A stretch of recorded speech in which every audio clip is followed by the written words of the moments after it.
बच्चों, आज हम मच्छरों से फैलने वाली कुछ बीमारियों के बारे में बात करेंगे जिनका नाम है डेंगू, मलेरिया और चिकनगुनिया।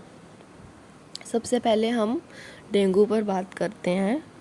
तो ये जो डेंगू वायरस है, ये एक संक्रमित मच्छर से किसी स्वस्थ इंसान के शरीर में उस मच्छर के काटने से पहुंच जाता है और उस मच्छर का नाम क्या है?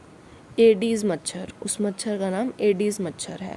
और जब भी ये मच्छर किसी स्वस्थ इंसान को काटता है और उस मच्छर में डेंगू वायरस हो, तो वह डेंगू वायरस उसके काटने से उस इंसान की शरीर में पहुंच जाता है।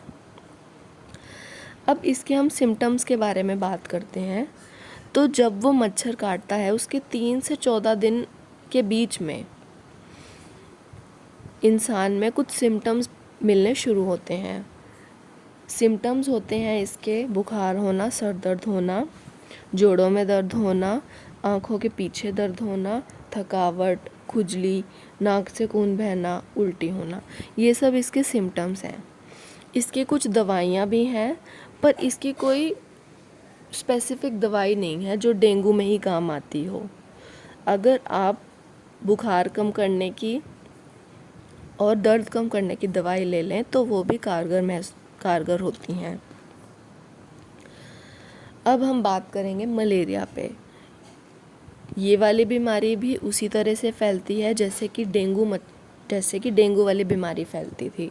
इसमें भी संक्रमित मच्छर जब किसी स्वस्थ इंसान को काट ले तो उसमें मलेरिया हो जाता है। इसके भी सिम्टम डेंगू से मिलते जुलते हैं, पर इसमें जो बुखार होता है उसमें ठंड लगती है इंसान को। ठंड लगने के बाद एकदम से पसीना भी आ जाता है।